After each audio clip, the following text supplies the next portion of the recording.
Thanks to the advent of the 6th generation console, many technical marvels within the gaming landscape would be discovered, and for racing games, that discovery would be attributed to one studio called Polyphony Digital, who had pushed the console to its maximum capability with Gran Turismo 3 and 4 becoming one of the most successful titles for the PlayStation 2 era, being only beaten by GTA San Andreas. And with said success, many competitors would look for ways to imitate and innovate the simcade genre, with examples such as Microsoft with Forza Motorsport, R-Racing Evolution by Namco, a spin-off to the Ridge Racer series, and the one title we'll be taking a look at today, Enthusia Professional Racing by Konami. But before we go on, hearing the name Konami in a good light must be weird considering the screw-ups they have made in the recent years. But this was Konami back when they were still passionate about video games, when they made hits with franchises such as Metal Gear, Silent Hill, Castlevania, and even, this? Okay, this one's too weird for me, but I've heard from people it's good, so anyways, back to Enthusia. The game was developed and published by Konami and released in March of 2005 for Japan, with the rest of the world getting their hands on the game 2 months after. Only mere months to Gran Turismo 4's release. And being a competitor to Gran Turismo means that the game has a lot of sim quality with a bit of arcade while attempting to make a realistic handling model, as this game has quite an accurate suspension recreation. Upon starting the game, we are greeted with several options from Enthusia Life, otherwise known as the career mode, which we'll talk a lot more in a bit. Driving Revolution, which is the driving school of the game, where you go through gates at certain speeds with a lot of pretty unique challenges containing a couple of levels with 4 stages each. Finishing Driving Revolution will net you rewards, but they can only be used in the remaining 3 game modes: free race, time attack, and versus racing. So what about Enthusia Life? Well, first we'll have to pass through the major obstacle this game has to offer, which is a lot of text. Don't worry about these, I will explain the important ones when they come up, but first we are allowed to pick 1 out of 12 cars to start with, ranging from compacts, hybrids, and sedans. All seemingly very interesting cars to start with, and you'll still have access to them later, so no pressure. You'll notice that all of these cars are in the E-Class category, which funnily enough isn't the slowest class in the game. Classes range from A to F and are exclusively for race cars. Oh yeah, fun fact, they also use the A to F class range for the brightness setup. Just thought that was a neat detail that deserves mentioning. Upon picking a car, you are greeted with the car color selection, which is the only form of choice upgrades or customization this game has to offer. Now we are treated to the main page, which you better get used to since it's what you'll be seeing a lot more as you play this game. And here we got some interesting options from join race, change cars, skip race day, garage to tune cars. Keep in mind the garage and records option are the only ones that don't affect the calendar. Yes, somehow changing the cars makes you skip a week for some reason. There's other information here such as rankings and Enthusia points, but those are better explained later. Don't worry about them for now. Next, we got the race selection screen, which contains some neat information like the track condition, map layout, lap number, opponent number, and difficulty odds, indicated by the number rating below each portrait. Now that we pick the race, we get a bit more information, such as the opponents we'll be driving against, race grades, ranking points rewards, and the grid position. One of the many unique things in this game is that the grid positions are based on car performance. Better cars are placed in the back, while slower ones are put in the front. This allows the player to try and strategize based on their placement and car power. Now we can finally talk about the main gameplay bit. The first thing we can notice is of course the handling. So how is it? It's pretty fun, I gotta say. The cars feel unique to drive, and as mentioned before, you can see just how much they were going for the realism aspect with how the suspension reacts during the race.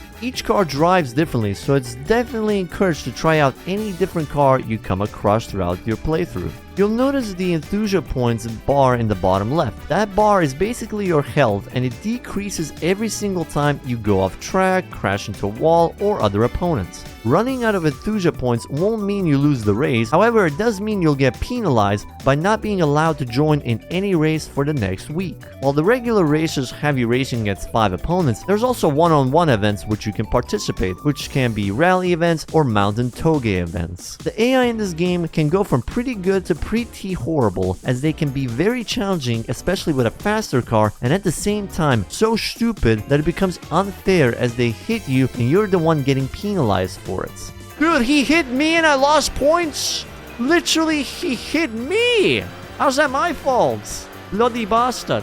What is really astonishing about this game is how much Enthusia also pushed the capability of the PlayStation 2's graphics. All of the tracks in this game look beautiful and distinctly unique. Thanks to the use of fantasy tracks, the developers could go ham with how much crazy, beautiful sceneries they can put into the game, with even more bizarre locations that realistically can't be raced on, like the streets of Venice, Germany's countryside, a desert cave, even a Dakar track which we can go for in regular cars.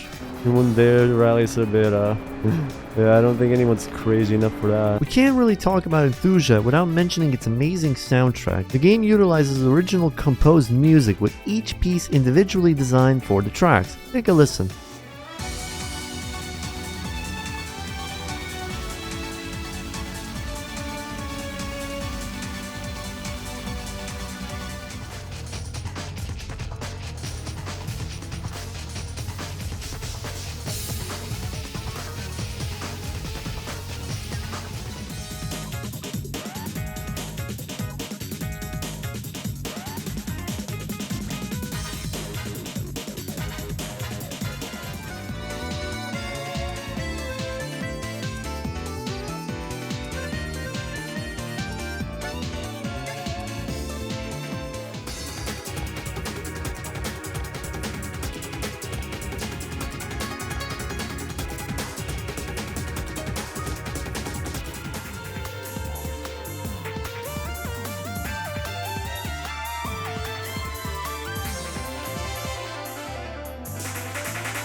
Really good stuff, and those of you vigilant viewers may recognize some of the music used throughout this video from the soundtrack.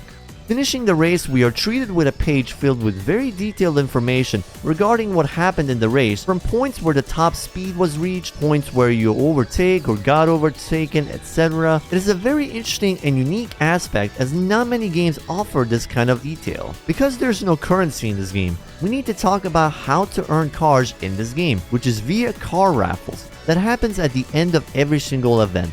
So if I stop on a car, I get it?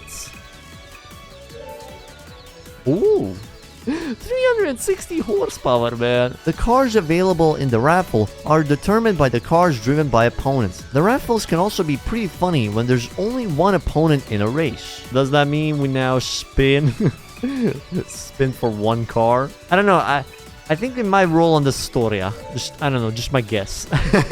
There's also the nasty chance of getting no car at all. No cars unlocked! I feel fucking scammed. How dare you, man? Fucking scammed! Why? Let's see if it changes them, man. Why is that even a thing? And we're not getting shit. Game, here's some cool cars. Bad luck, you get none. Are you fucking kidding me? You literally can... With the total number of cars in this game, which is around 211 cars, and thanks to the RNG raffle system, this means that every single run of Enthusia Life is going to be unique from the last one. After winning races, you'll be given a lot of detailed information regarding skill points and ranking points earned in the race, with skill points being tailed based on how well you've driven, and points are deducted from bad driving such as going off track and getting into collisions. Skill points are used for two things specifically, which is your car and driver level. Increasing car level will randomly upgrade one of 3 car parts, while driver level increases both the maximum and recovery rate of Enthusia points every week. Ranking points, on the other hand, are used for progression. It is tailed based on the race grade, odds, and finish position. So winning with a slow car can be more rewarding at the cost of a much higher challenge. It's something rare to see in a racing game to encourage players to try other vehicles and give themselves a tougher challenge. The goal here is to reach the top 1 rank starting from rank 1000.